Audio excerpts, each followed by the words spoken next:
Hey guys, it's Brit. Tonight we're here with an update on Ned Fulmer. Some of y'all might have no clue who that is, but back in 2022, I believe, he went through a massive cheating scandal, and I covered it back then. So of course, as always, I will link the video that I did or videos down below in case y'all want to catch up. He's coming back to be a podcaster, a content creator, social media personality, but he made this episode with his now former spouse. Some of the things that he said and the way he responded to her literally like pouring her heart out on this episode were quite interesting. So I figured let's just close the loop and talk about it. So if you're interested, please keep watching.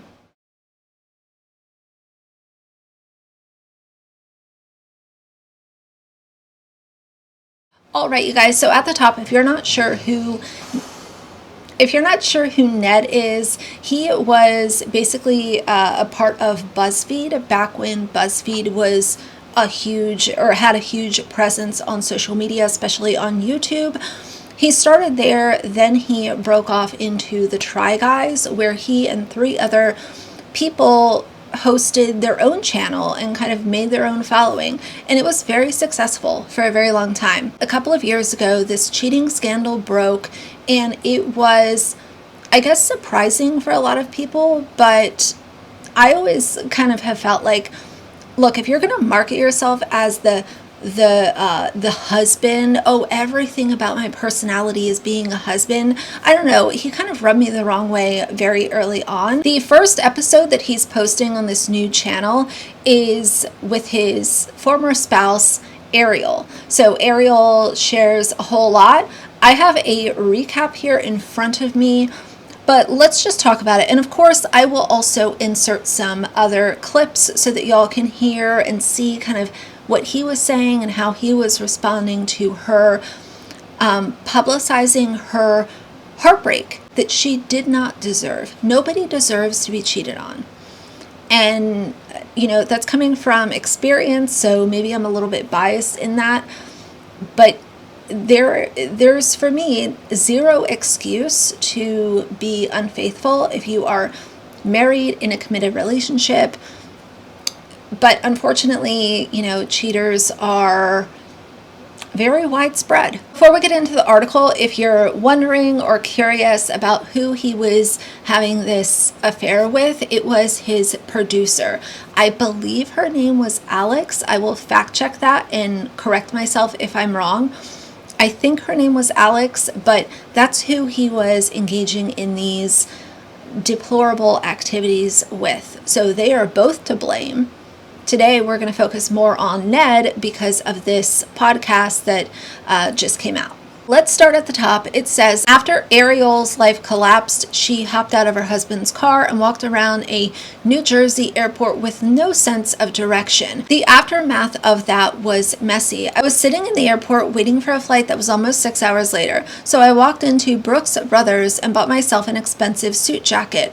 I was like, I deserve it. And I distinctly remember this woman in the airport bathroom looked at me and goes, sharp jacket. And I was like, thanks, my husband cheated on me. The husband in question is Ned Fulmer, 1/4 of the viral YouTube sensation The Try Guys.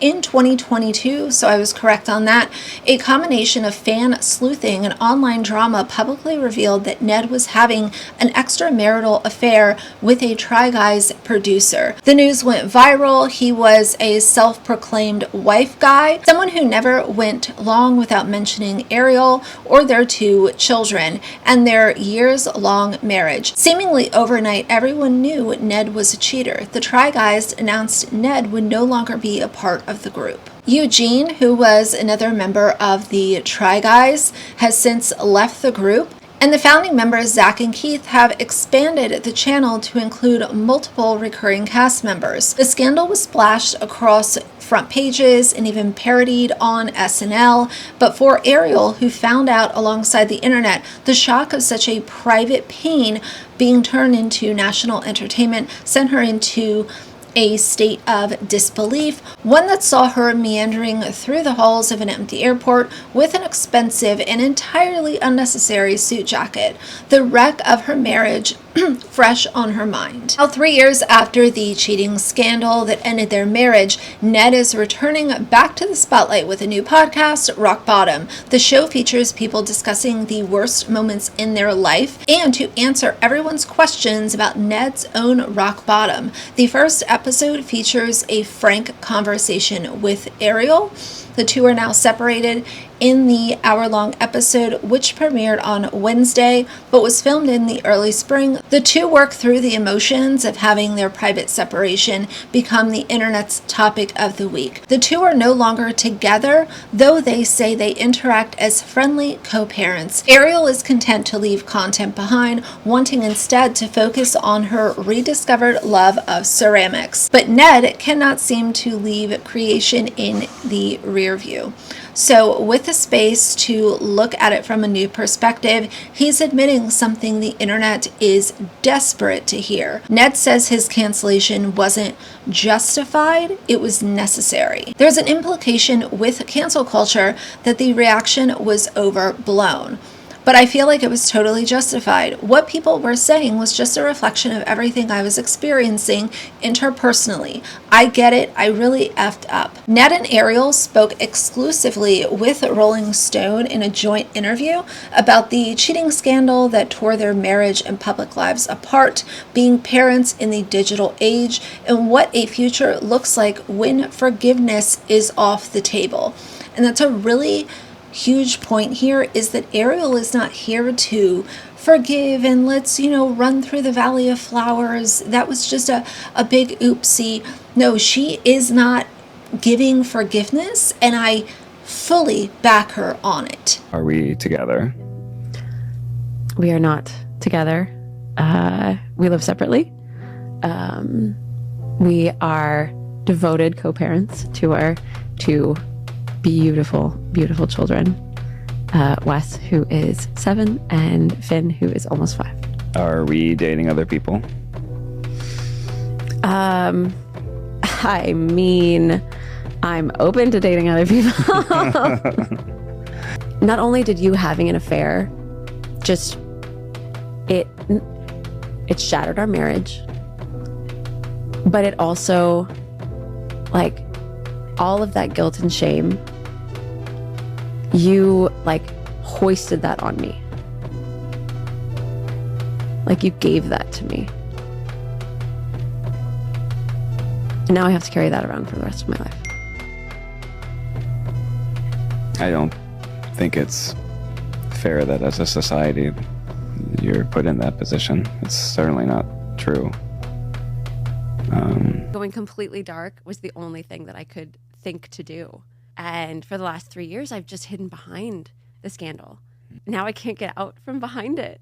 Yeah, because it's a big step to sit down and do what we're doing and to talk about it. Right. But even going out in public with my kids or just going out to dinner or something like that, yeah. I feel like the only thing that people see is the scandal. What happened?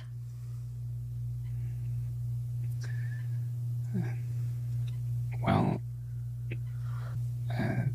the dream started to break apart for me, and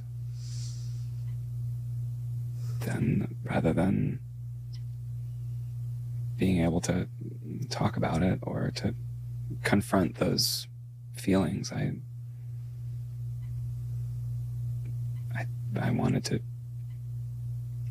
I guess I was too afraid to say how I was actually feeling, and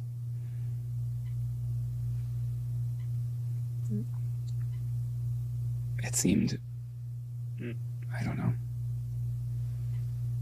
I chose to deal with it and deal with feelings that I was experiencing in a way that was really self-destructive and hurtful to you.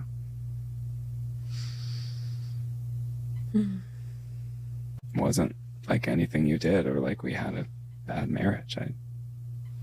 Not only did you having an affair just it shattered our marriage, But it also, like, all of that guilt and shame, you, like, hoisted that on me. Like, you gave that to me. And now I have to carry that around for the rest of my life. I don't think it's fair that as a society you're put in that position. It's certainly not true. And no, it's not something that I imagined as I was doing that. I think none of it was.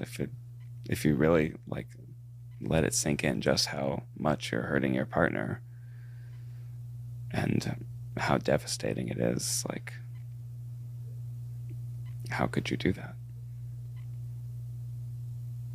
It's still very difficult now, even 3 years later, to see you in pain as you're talking about that. And I guess there's nothing I can do to change the past or to help. It's kind of weird to think about it now, because I feel like I'm in a really good place now, and going back to, like, before I discovered the affair, it feels like going back to this weird fantasy world where like, I don't know, I thought we had this love that, like, transcended, I don't know.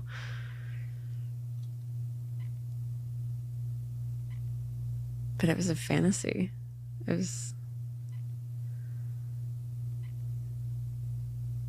was like, you know, I trusted you so completely. People ask me, like, do you forgive Ned for what he did? And I mean, the answer is no, absolutely not. How can you forgive somebody for lying to you, for cheating on you? No, fuck no. All of that guilt and shame, you, like, hoisted that on me. Like, you gave that to me. And now I have to carry that around for the rest of my life. I don't think it's fair that as a society you're put in that position. It's certainly not true. And no, it's not something that I imagined as I was doing that. I just think, how could you do that to me? Like, who are you? I don't know, I thought we had this love that, like, transcended, I don't know. I trusted you so completely. And I mean, we grew up together. We got married when we were, like, in our early 20s. Yeah. We were babies. We had nothing. I mean, we moved out to LA with just our car full of stuff. I mean, I'm, like, tearing up just thinking about it. We were just kids. So sorry. Like, we had so much. There was so much.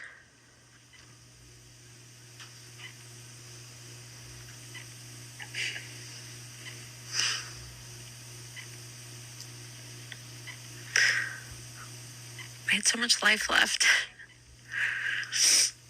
We still have so much life left. I don't know why I'm crying. I think it's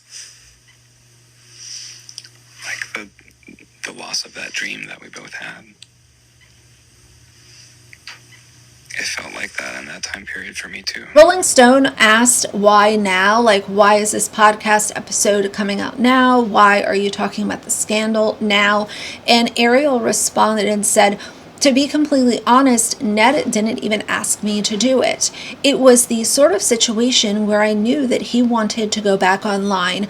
I don't even remember whose idea it was, but we were having a conversation and I went, well, what if I went on your podcast? And what if we talked about us? Ned thought a little bit about it. Well, I mean, I guess if you want to break the internet. I think this raises a lot of interesting perspectives on content creators that make their relationships, a large part of their content. There's also the parasocial connection to this when you follow people and something like this happens and you see people taking sides so quickly. I think that this entire situation hits on a few important topics that I've covered before, like parasocial relationships, making your relationship a big part of your content, or even your entire family a large part or big part of your content.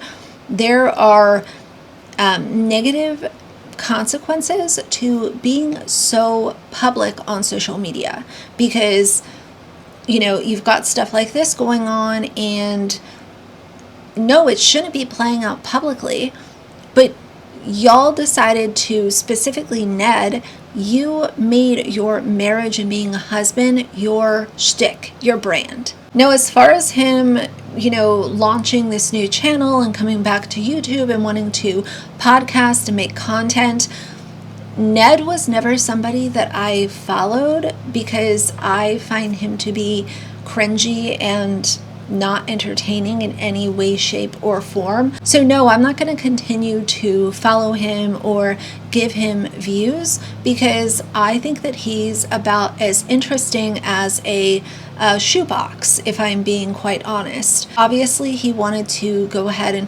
let's just address this so that I can continue making money on YouTube. Let's, put the video out so everyone can just be quiet about it. It's giving that. And what I want to say to close out the video is I hope that Ariel has the best future. I hope that if she wants to stay offline and work on her ceramics craft or, making pottery, I hope that that goes really well for her. If and when she wanted to come back to social media, I think that a lot of people would be very welcoming to her coming back. There is absolutely zero excuse for Ned. There is zero excuse for Alex, who was the producer. There's no excuse to behave in this manner because y'all both knew that Ned was in a marriage. So both of y'all knew that engaging in this affair would wreck a home. And for Ned to be so awkward and numb in the video clips that I will drop in throughout tells me that he really doesn't care. He just wants to address it, put it, back under the rug and let me continue to make money online. He was also quoted, this is really the end of the video, but he also said that basically Rolling Stone was asking, how does your relationship work with one person who seems genuinely excited about being online and another who is open about being perfectly fine if no one online ever heard from her again? Ned responded and said, I would say that I love creating. I don't love being online necessarily. The social media attention changed the way that we feel about putting our personal life out there. You kind of just have to take the fact that if you're putting yourself out there, there's going to be attention on your personal life. But hopefully we can keep better boundaries around our privacy and what we share and what we don't share. And I understand that in a general sense, but when you're making your marriage, your kids, your relationship, your, specific details of your day-to-day life, when you're making that a part of your content, then when something bad happens, you can't expect people to ignore it or say that it's okay. Oh, it's excusable. It's not that big of a deal. You chose to do that and you didn't like being called out by the public when you were exposed as a cheater. But I think I've had quite enough for today, so if you like the video, please leave a like and a comment. And if you'd like to see more from me in the future, please subscribe. I'll see you guys soon. Bye.